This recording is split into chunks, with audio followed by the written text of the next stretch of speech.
Пані та панове, 39. Dear ladies and gentlemen, day 39 of the full-scale invasion of Russia in Ukraine, and this is the 9th year of the war. My name is Andriy Shevchenko. I'm the head of the Medіацентру, and we are spreading the truth, spreading the word of the Ukrainian fight against Russian Federation. Today we have Yevhen Kramarenko, head of the State Agency of Ukraine on Exclusion Zone Management. Just for you to understand that management of nuclear power plant in Chernobyl and the area surrounding it. We would like to get the update about the situation in Chernobyl exclusion zone after the Russian troops left. We have a broader authority. We are also in charge of the policy of treating nuclear waste Ukraine-wide. We have facilities not only in exclusion zone, but all over Ukraine. Speaking of exclusion zone, I had a talk with leadership of Chernobyl nuclear power plant, and he said that Ukrainian troops are now present there, so they are arranging checkpoints, they are deploying their troops, and they are going to start demining the territory. The Russian troops left exclusion zone, leaving behind mines, booby traps. We had one instance that our employee died because he hit the IED, and also there were a few instances that animals died because they stepped on mines or IEDs. There were also trenches left by the Russian troops in the Redwood, a very highly contaminated area, and also they were making ditches and trenches for tanks, for machine guns, for snipers. I had a feeling that they were going to stay there for long, but they didn't. Let's talk about security and safety issues. So the trenches that they left behind, how dangerous are they?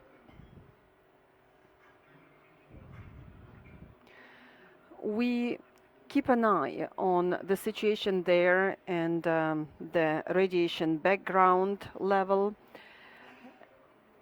The layer of radionuclides that rested on top of the ground in 1986 sank around 30 centimeters deep into the ground, which means that any disturbance of soil is dangerous because it ruins the natural barrier that has already been created. People who do so, they get exposed to radiation because the soil is still radioactive, and these people can even be dangerous to other people. They can actually expose to radiation other people. The exclusion zone is now under curfew. Armed forces of Ukraine are now working there to demine the territory and clear it of booby traps and IEDs. Later we are going to enter and measure the radiation control.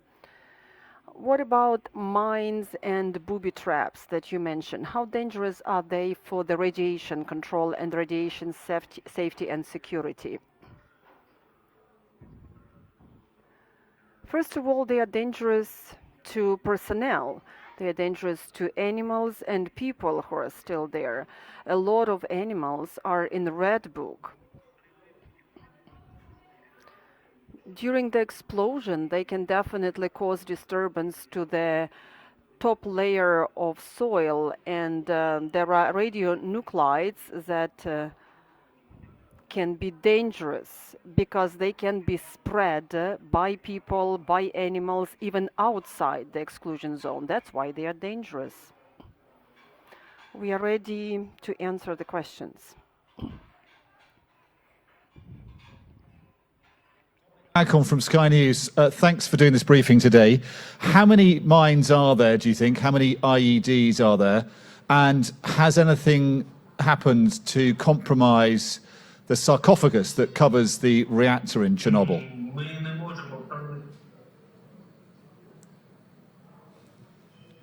Oksana, do you want to translate this?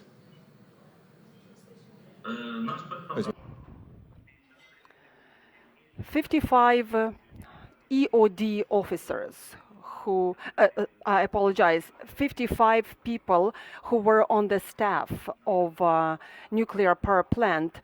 They kept an eye on safety and security of nuclear power plant operations.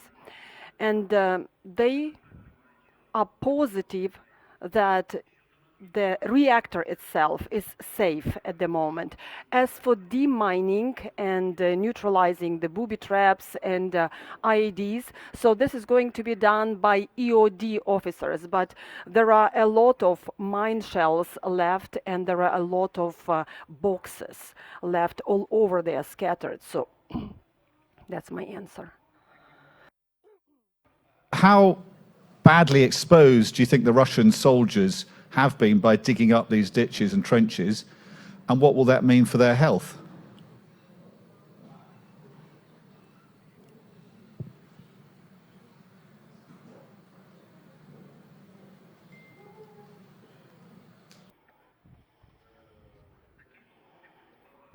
There were quite a lot of trenches, and they were digging trenches in many different places. But I understand that the most dangerous place was the most dangerous place was the redwood, because that's where nuclear waste is buried. If a person is not moving there, but just staying there, in 24 hours they get the annual dose of radiation. But if they keep moving and if they disturb the top layer of the soil, which is the natural barrier, then the exposure to radiation is much higher. Concerning the state of Russian soldiers, I think that that's the doctor who can answer the question, so they have to be examined. I believe that they all went to Belarus, and I don't know about their condition. Those two other people who they come into contact with in Belarus, now they've come out, and how foolish was it for the Russian military to be digging trenches in Chernobyl?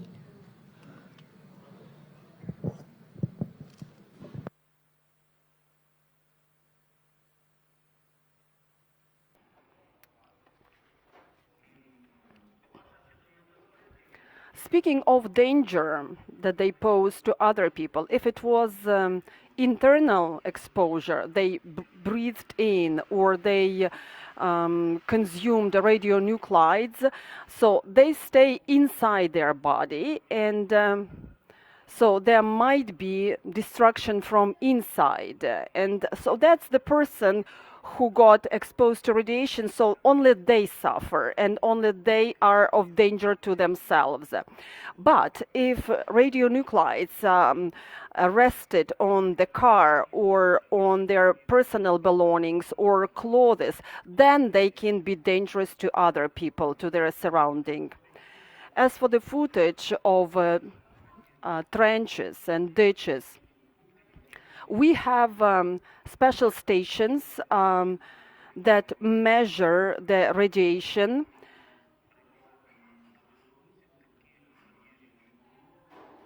I think that because at that time when they were there, these stations were not operational, and we cannot tell for sure how much radiation they were exposed to and how much they carried with them. But as for the ground that was disturbed when they were making trenches, so we only get partial information from our staff. We asked our staff to stay where they were because there is curfew. Some people saw that they were digging trenches in woods, but we will only know the full scope of damage that they caused once we enter the exclusion zone in order to do the research of the consequences that they have caused to the nature. As a former journalist, I'll explain how that procedure worked in the Chernobyl zone. Ukraine has always been very serious about very high standards of safety and security there. So every vehicle which was exposed to radiation would be checked, and if necessary, it would be washed and cleaned to make sure it does not take radiation with it. So if you think about tanks, armed vehicles, and all the other things that were leaving the zone, and when there was no secure protocols, I think that might be a threat for those who are exposed to radiation. Maybe do we have any other questions on the floor? Yes, one more question. Sure. I'm not sure my last question was understood. How stupid, how foolish was it for the Russian military to order their soldiers to dig trenches in Chernobyl?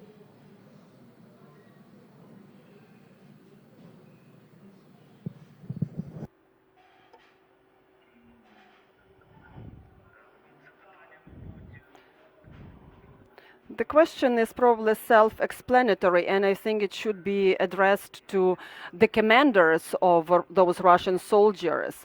We have the samples of individual dosimeters that they gave out to their soldiers who would be in exclusion zone. We talked to our expert, so these dosimeters date back to the 50s and 60s of the previous century. So they have expired long time ago, and they are not accurate. I think that was just for psychological soothing of their soldiers, and maybe for psychological state. But whether it is ridiculous, whether it is foolish, 100%, it's ridiculous, because we know that they were not prepared. In order to fight in exclusion zone, they probably should have been given clear guidelines. If they had been given clear guidelines, so they probably wouldn't have ended up being exposed to radiation.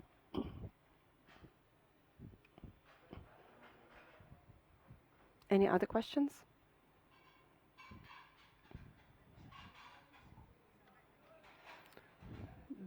Do you know the number of Russian troops, the exact number of Russian troops who were there who could have been exposed to excess radiation? During the first few days, when we were still in touch with our staff in exclusion zones, so we know that around 500 to 600 vehicles entered Chernobyl every day through checkpoints from the west. Vicha it's called. There were also a lot of vehicles entering exclusion zone, but we don't know the exact number from Vicha place. Now we are checking this information. Our personnel who were in exclusion zone, they counted the vehicles who left exclusion zone, and they said in 5 days before they left exclusion zone, 10,000 vehicles left Chernobyl. So these were tanks, these were armored vehicles. As for the number of soldiers who were there, we know that their command center was at the territory of nuclear power plant, Chernobyl nuclear power plant. There were around 50 vehicles there, and 1,000 Russian soldiers were safeguarding NPP. They also had another command center in the city of Chernobyl. There were around 500 soldiers there. I don't know how many were in trenches, in woods. This information is not known to me, unfortunately. Any other questions? Verify that. You said 10,000 vehicles left Chernobyl. Is that correct?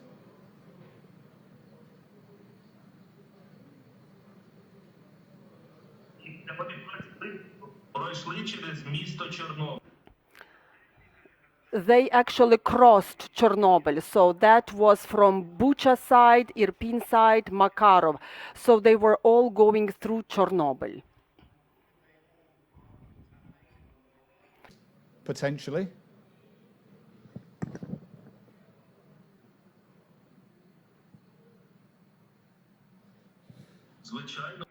Of course, of course.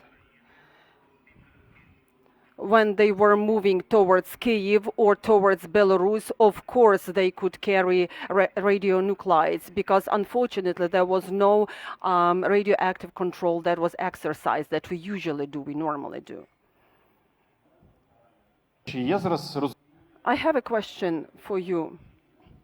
What was the objective of Russian troops? What was their goal? Was it just the transit area for them? Like, why were they there in the first place? First of all, yeah, you're right. That was the transit area. Because it lies from Belarus to Kyiv, so that's the area that is in between. So there were two checkpoints that they had to cross in order to get to Kyiv. In order to make sure that they can use this transit area, they built those fortification structures, trenches, ditches, and they were making them for tanks and heavy vehicles. I believe that they were going to use it as a transit area. There were no active hostilities there, there were no fights there, but they just used Chernobyl area in order to move from one place to another. So 10,000 vehicles passed through Chernobyl to Belarus and Kyiv, I think you said, so in both directions. And what kind of danger does that pose to people outside of that area, so in Belarus, but also in Kyiv?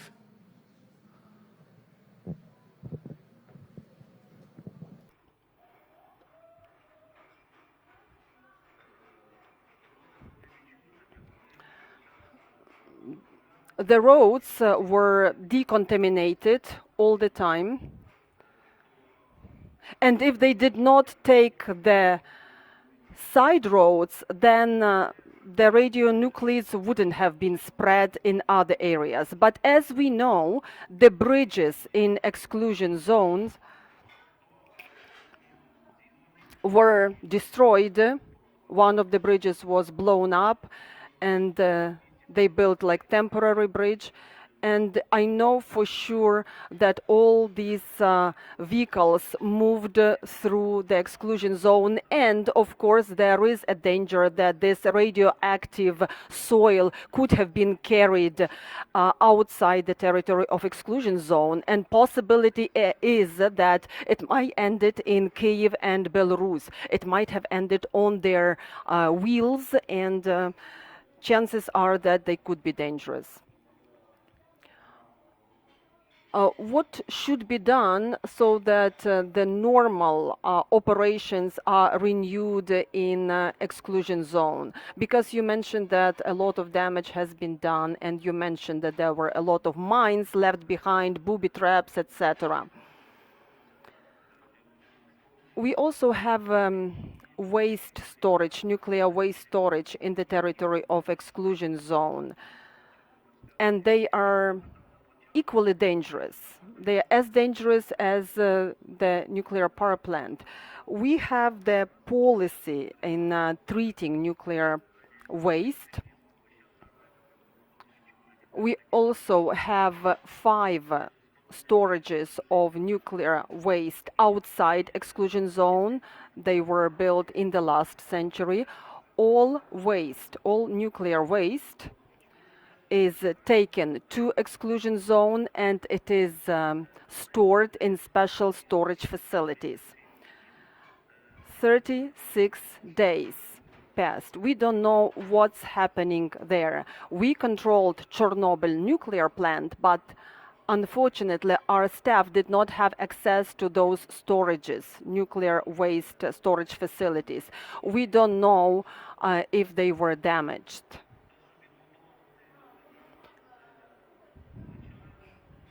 We need to do a lot of work there, and for the exclusion zone to start working, we need checkpoints, we need dosimeters, we need to address the issues that were caused by the Russian Federation. Thank you very much. Yevhen Kramarenko, the the head of state agency of Ukraine on exclusion zone management. Our next